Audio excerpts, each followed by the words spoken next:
king's grand halls, a whisper of warning as the evening falls. They hobbled across manicured lawns and along paths laid with white gravel.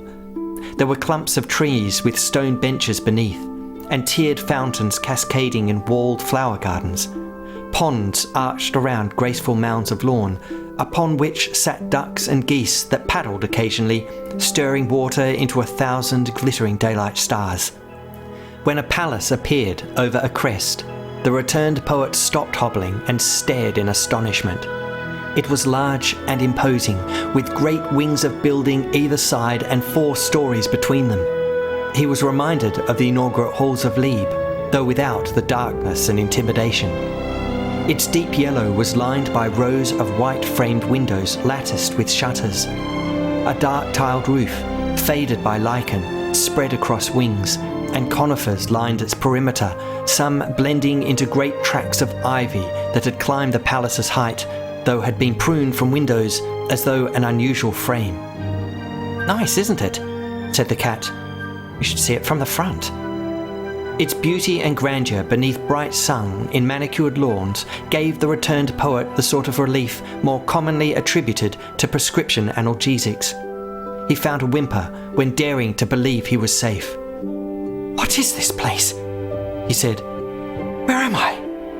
"Well, outside, obviously," said the cat, encouraging him onwards. "But we'll soon have that sorted. I expect you've suffered the sort of bump to the head that balloon falling often affords. You'll need a flannel, certainly, and some clothes before meeting Beauvais Killeret." "Who?" "And some lunch." "Lunch? Yes, unless you found yours. Did you find yours?" The returned poet did not reply, not understanding the question. When they neared some steps, a platoon of gardeners hurried into view.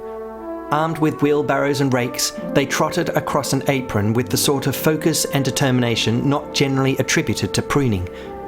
The returned poet stared after them until the dog, who had sought cutlery, descended the steps with some and began sizing him up with several spoons of varying lengths.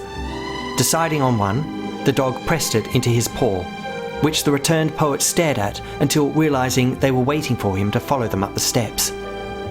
Inside, bewilderment overwhelmed, which forced the animals to drag him along a beautifully tiled hall.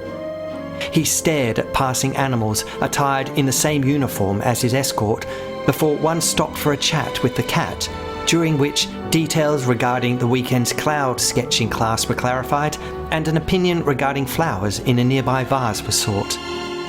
His ascent from rancid dungeon to palatial opulence left the returned poet dribbling in bewilderment, which the dog wiped dutifully on a corner of tunic.